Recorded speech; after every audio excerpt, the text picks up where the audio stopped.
Okay, so this is a detailed walkthrough of our holiday camping setup. So we have the ARB basket rack, the Front Runner bed rack with 3 feet below the Front Runner bed rack. We have the table rack, which is that one. We have the Wanaka Roof Top Tent from Guana equipment.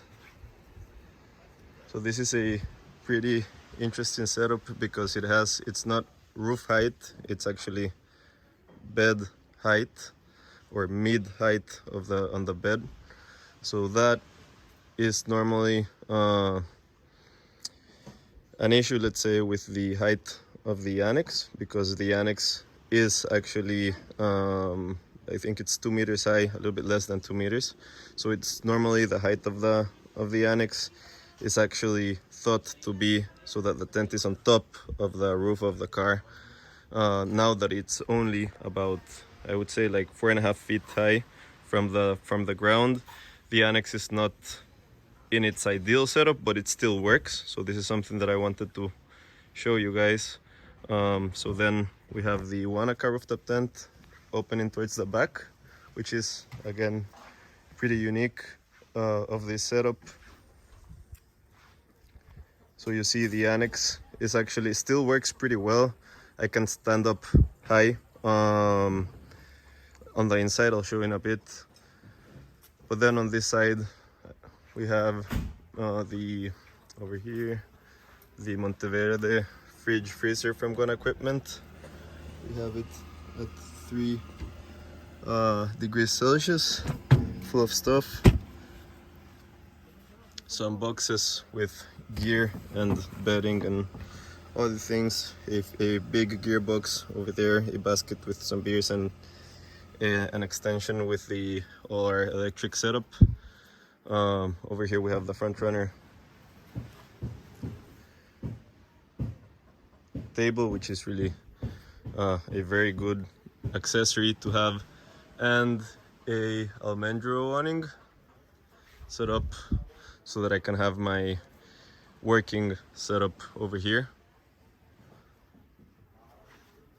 And over here, well, we have a fan that we installed over there on top of the spare tire. So again, the Wanaka rooftop tent on a mid-height setup with the annex installed. So the annex does work in these types of setups. It's not the ideal setup for the annex, for the height of the annex, but it still works. I'll show you on the inside. Okay. So actually, oh, I forgot to show you this. So to set up the annex correctly, what I did was, instead of putting the the guidelines from there, from the top of the annex all the way through that loop to the ground, I just got these stakes, put them on the ground on each of the 4 corners and one here.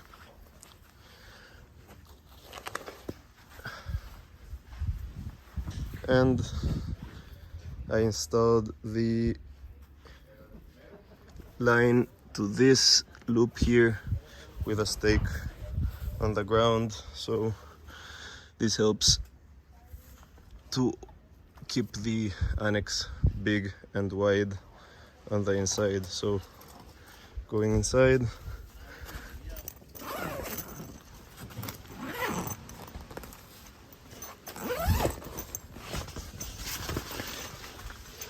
so here's the inside of the annex. So see, this is the boot bag, always very useful to have. And then we put usually some bags on the corners of the annex to keep it always as stretched as possible. This is the utility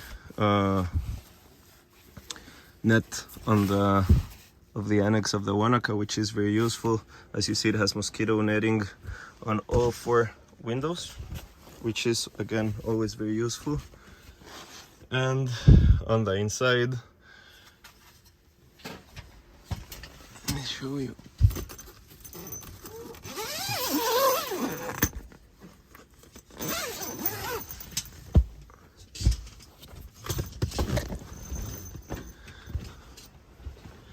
I've set up the light that comes with the Wanaka on this corner, so it illuminates all the interior of the Wanaka.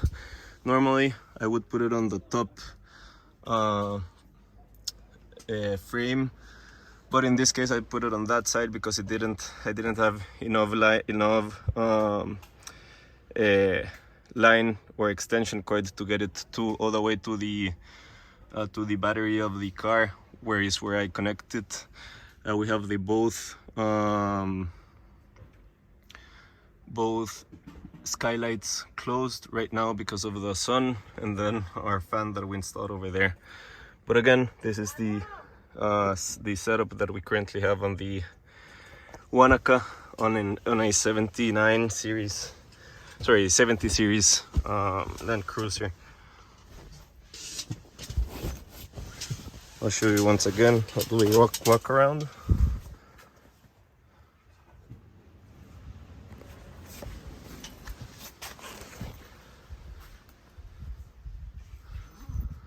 So it's the 79 series Land Cruiser with Old Manemu shocks, the full suspension kit from Old Manemu, from ARB, Casey highlights, LED lights on the front. These are more powerful than what it seems.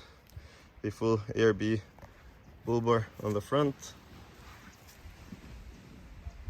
The roof rack from ARB on the top, Almendro awning. Again, the Front Runner bed rack with the sight lights that are very useful. And finally, the Wanaka, which is the biggest accessory, and I would say the best of them, with the annex installed, even though it's on a mid-height setup.